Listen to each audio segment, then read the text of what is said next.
ओम शांति। साकार मुरली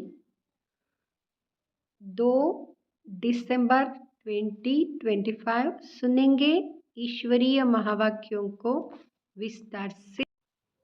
मीठे बच्चे, तुम्हारा वायदा है कि जब आप आएंगे तो हम वारी जाएंगे। अब बाप आए हैं तुम्हें वायदा याद दिलाने। प्रश्न: किस मुख्य विशेषता के कारण पूज्य सिर्फ देवताओं को ही कह सकते हैं? उत्तर: देवताओं की ही विशेषता है जो कभी किसी को याद नहीं करते, ना बाप को याद करते, ना किसी के चित्रों को याद करते, इसलिए उन्हें पूज्य कहेंगे। वहाँ सुख ही सुख रहता है, इसलिए किसी को याद करने की दरकार नहीं। अभी तुम एक बाप की याद से ऐसे पूज्य पावन बने हो जो फिर याद करने की दरकार ही नहीं रहती है। ओम शांति। मीठे मीठे रूहानी बच्चे, अब रूहानी आत्मा तो नहीं कहेंगे। रूह अथवा आत्मा एक ही बात है। रूहानी बच्चों प्रति बाप समझाते हैं, आगे कभी भी आत्माओं को परमपिता परमात्मा ने ज्ञान नहीं दिया है।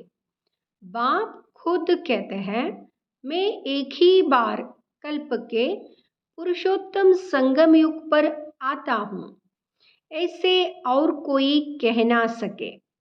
सारे कल्प में सिवाय संगम युग के बाप खुद कभी आते ही नहीं। बाप संगम पर ही आते हैं जबकि भक्ति पूरी होती है, और बाप फिर बच्चों को बैठ ज्ञान देते हैं। अपने को आत्मा समझ और बाप को याद करो। यह कई बच्चों के लिए बहुत मुश्किल लगता है बहुत सहज, परंतु बुद्धि में ठीक रीति बैठता नहीं है, तो घड़ी घड़ी समझाते रहते हैं, समझाते हुए भी नहीं समझते हैं। स्कूल में टीचर 12 मास पढ़ाते हैं, फिर भी कोई नापास हो पड़ते हैं। यह बेहद का बाप भी रोज बच्चों को पढ़ाते हैं, फिर भी कोई को धारणा होती है, कोई भूल जाते हैं। मुख्य बात तो यही समझाई जाती है कि अपने को आत्मा समझो और बाप को याद करो। बाप ही कहते हैं मामेकम याद करो, और कोई मनुष्य मात्र कभी कोई कह नहीं सकेंगे। बाप कहते हैं मैं एक ही बार आता हूँ, कल्प के बाद फिर संगम पर एक ही बार तुम बच्चों को ही समझाता हूँ। तुम ही यह ज्ञान प्राप्त करते हो, दूसरा कोई लेते ही नहीं। प्रजापिता ब्रह्मा के तुम मुखवंशावली ब्राह्मण इस ज्ञान को समझते हो, जानते हो। कल्प पहले भी बाप ने इस संगम पर यह ज्ञान सुनाया था। तुम ब्राह्मणों का ही पाठ है। इन वर्णों में भी फिरना तो जरूर है, और धर्म वाले इन वर्णों में आते ही नहीं। भारतवासी ही इन वर्णों में आते हैं। ब्राह्मण भी भारतवासी ही बनते हैं, इसलिए बाप को भारत में आना पड़ता है।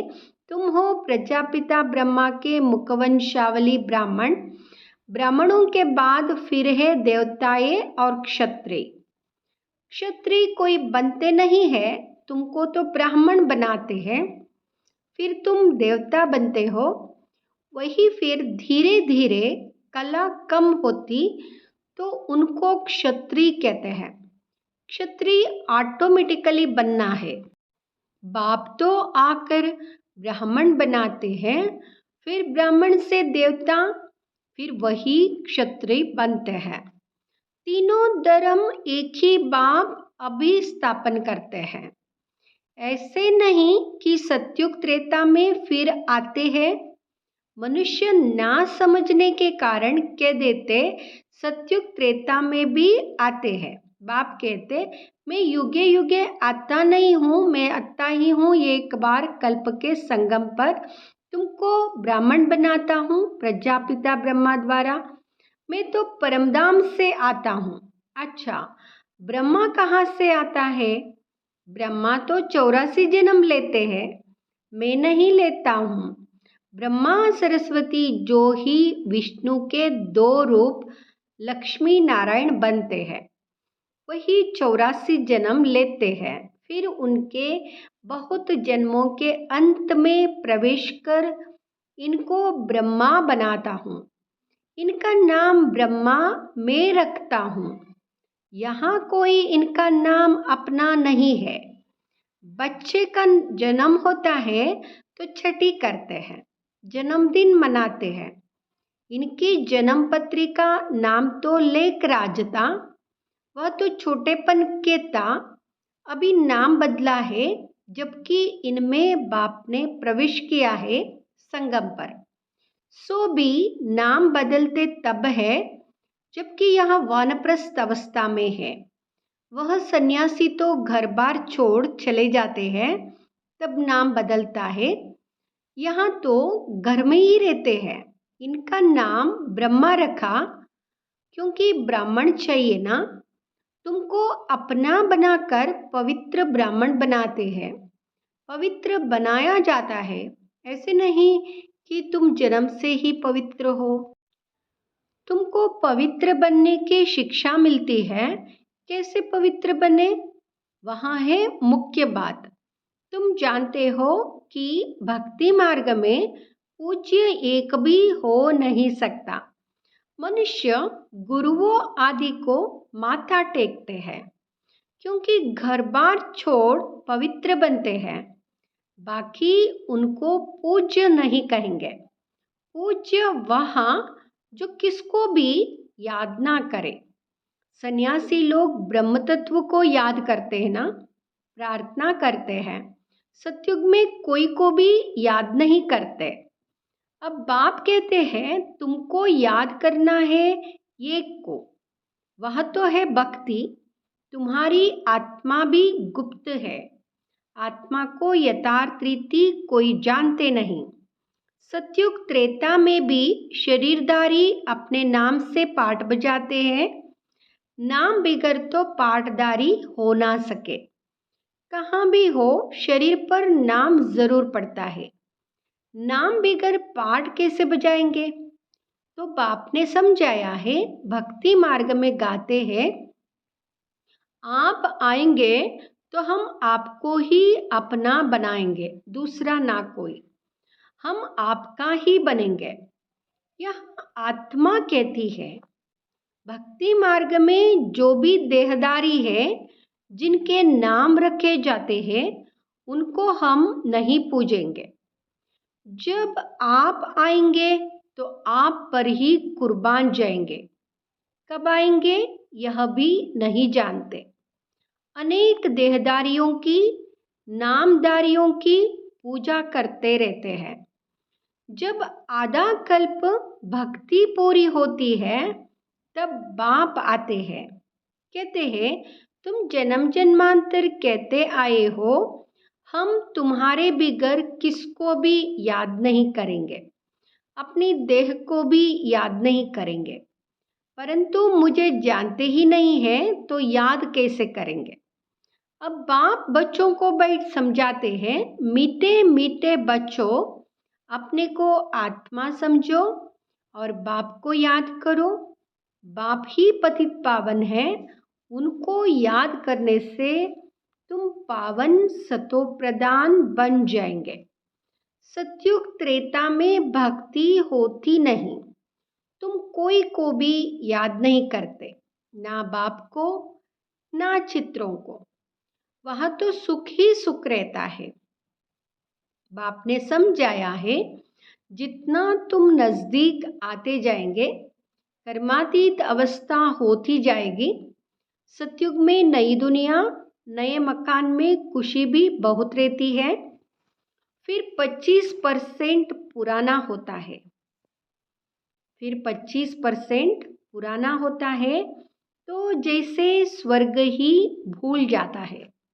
तो बाप कहते हैं, तुम गाते थे आपके ही बनेंगे, आपसे ही सुनेंगे, तो ज़रूर आप परमात्मा को ही कहते हो ना। आत्मा कहती है परमात्मा बाप के लिए। आत्मा सूक्ष्म बिंदी है, उनको देखने के लिए दिव्य दृष्टि चाहिए। आत्मा का ध्यान कर नहीं सकेंगे। हम आत्मा इतनी छोटी बिंदी है, ऐसा समझ याद करना मेहनत है। आत्मा के साक्षात्कार भी कोशिश नहीं करते, परमात्मा के लिए कोशिश करते हैं, जिसके लिए सुना है कि वहाँ 1000 सूर्य से तेजोमय है। किसको साक्षात्कार होता है तो कहते हैं बहुत तेजोमय था, क्योंकि वही सुना हुआ है। जिसकी नवदा भक्ति करेंगे, देखेंगे भी वही, नहीं तो विश्वास ही ना बैठे। बाप कहते हैं आत्मा को ही नहीं देखा है तो परमात्मा को कैसे देखेंगे। आत्मा को देख ही कैसे सकते। और सबके तो शरीर का चित्र है, नाम है, आत्मा है बिंदी, बहुत छोटी है, उनको कैसे देखे। कोशिश बहुत करते हैं, परंतु इन आंखों से देख ना सके। आत्मा को ज्ञान की अव्यक्त आंखें मिलती है। अभी तुम जानते हो हम आत्मा कितनी छोटी है। मुझ आत्मा में 84 जन्मों का पाठ नूंदा हुआ है, जो मुझे रिपीट करना है। बाप की श्रीमत मिलती है श्रेष्ठ बनाने के लिए, तो उस पर चलना चाहिए। तुम्हें दैवी गुण धारण करने हैं, खान पान भी रायल होना चाहिए, चलन बड़ी रायल चाहिए। तुम देवता बनते हो, देवता एक खुद पूज्य है। यह कभी किसकी पूजा नहीं करते, यह तो डबल सिरताज है ना। यह कभी किसे पूजते नहीं तो पूज्य ठहरे ना। सतयुग में किसको पूजने की दरकार ही नहीं। बाकी हाँ, एक दो को रिगार्ड जरूर देंगे। ऐसे नमन करना, इनको रिगार्ड कहा जाता है। ऐसे नहीं दिल में उनको याद करना है, रिगार्ड तो देना ही है। जैसे प्रेसिडेंट है, सब रिगार्ड देते हैं, रिगार्ड तो सबको देना ही है। जैसे प्रेसिडेंट को रिगार्ड रखते हैं, जानते हैं यह बड़े मर्तबे वाला है, नमन थोड़े ही करना है। तो बाप समझाते हैं यह ज्ञान मार्ग बिल्कुल अलग चीज है। इसमें सिर्फ अपने को आत्मा समझना है, जो तुम भूल गए हो। शरीर के नाम को याद कर लिया है, काम तो जरूर नाम से ही करना है। बिगर नाम किसको बुलाएंगे कैसे। भल तुम शरीरधारी बन पाठ बजाते हो, परंतु बुद्धि से शिव बाबा को याद करना है। श्री कृष्ण के भगत समझते हैं हमको श्री कृष्ण को ही याद करना है। बस जिधर देखता हूँ कृष्ण ही कृष्ण है, हम भी कृष्ण, तुम भी कृष्ण।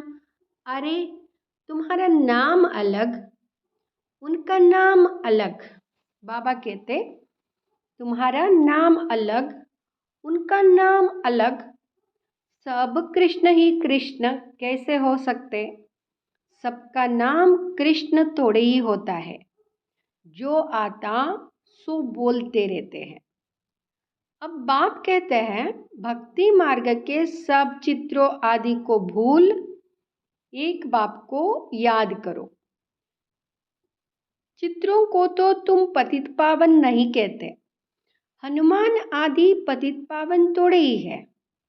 अनेक चित्र है, कोई भी पतित पावन नहीं है। कोई भी देवी आदि जिसको शरीर है, उनको पतित पावन नहीं कहेंगे। 6-8 भुजाओं वाली देवियां आदि बनाते हैं सब अपनी बुद्धि से। यह है कौन? वह तो जानते नहीं। यह पतित पावन बाप की औलाद मददगार है। यह किसको भी पता नहीं है। तुम्हारा रूप तो यह साधारण ही है। ये शरीर तो विनाश हो जाएंगे, ऐसे नहीं कि तुम्हारे चित्र आदि रहेंगे। यह सब खत्म हो जाएंगे। वास्तव में देवियां तुम हो। नाम भी लिया जाता है, सीता देवी, फलानी देवी। राम देवता नहीं कहेंगे, फलानी देवी। वह श्रीमती कह देते, वह भी रंग हो जाता। अब पावन बनने के लिए पुरुषार्थ करना है। तुम कहते भी हो पतित से पावन बनाओ, ऐसे नहीं कहते कि लक्ष्मी नारायण बनाओ। पतित से पावन भी बाप बनाते हैं, नर से नारायण भी वह बनाते हैं। वो लोग पतित पावन निराकार को कहते हैं और सत्यनारायण की कथा सुनाने वाले फिर और दिखाए हैं। ऐसे तो कहते नहीं बाबा सत्यनारायण की कथा सुनाकर अमर बनाओ, नर से नारायण बनाओ। सिर्फ कहते हैं आकर पावन बनाओ। बाबा ही सत्यनारायण की कथा सुनाकर पावन बनाते हैं। तुम फिर औरों को सत्य कथा सुनाते हो और कोई जान ना सके, तुम ही जानते हो। भल तुम्हारे घर में मित्र संबंधी भाई आदि है, परंतु वह भी नहीं समझते। अच्छा, मीठे मीठे सिकिलदे बच्चों प्रति माता पिता बाप दादा का याद प्यार और गुड मॉर्निंग। रूहानी बाप की रूहानी बच्चों को नमस्ते। हम रूहानी बच्चों की रूहानी माता पिता बाप दादा को याद प्यार गुड मॉर्निंग नमस्ते। धारणा के लिए मुख्य सार। फर्स्ट, स्वयं को श्रेष्ठ बनाने के लिए बाप की जो श्रीमत मिलती है उस पर चलना है। दैवी गुण धारण करने हैं। खान पान चलन सब रायल रखना है। दूसरा, एक दो को याद नहीं करना है, लेकिन रेगार्ड जरूर देना है। पावन बनने का पुरुषार्थ करना और कराना है। वरदान, नीरस वातावरण में खुशी की झलक का अनुभव कराने वाले एवर हैप्पी भाव। नीरस वातावरण में खुशी की झलक का अनुभव कराने वाले एवर हैप्पी भाव।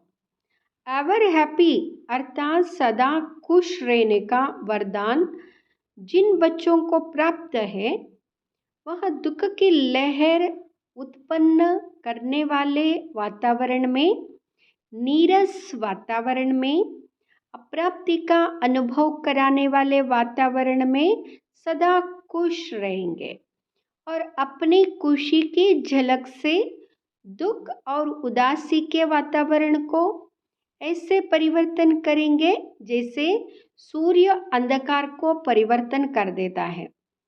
अंधकार के बीच रोशनी करना, अशांति के अंदर शांति लाना, नीरस वातावरण में खुशी की झलक लाना, इसको कहा जाता है एवर हैप्पी। वर्तमान समय इसी सेवा की आवश्यकता है। स्लोगन, अशरीरी वह है जिसे शरीर के कोई भी आकर्षण अपनी तरफ आकर्षित ना करे। अशरीरी वह है जिसे शरीर के कोई भी आकर्षण अपनी तरफ आकर्षित ना करे। अव्यक्त इशारे। अब संपन्न व कर्मातीत बनने की धुन लगाओ। कर्मातीत का अर्थ यह नहीं है कि कर्म से अतीत हो जाओ। कर्म से न्यारे नहीं, कर्म के बंधन में फंसने से न्यारे, इसको कहते कर्मातीत। कर्म भोग की स्थिति कर्मातीत स्थिति का अनुभव कराती है। यह कर्मयोगी स्थिति अति न्यारी और न्यारी स्थिति है। इसे कोई कितना भी बड़ा कार्य मेहनत का हो, लेकिन ऐसे लगेगा जैसे काम नहीं कर रहे हैं, लेकिन खेल कर रहे हैं। ओम शांति।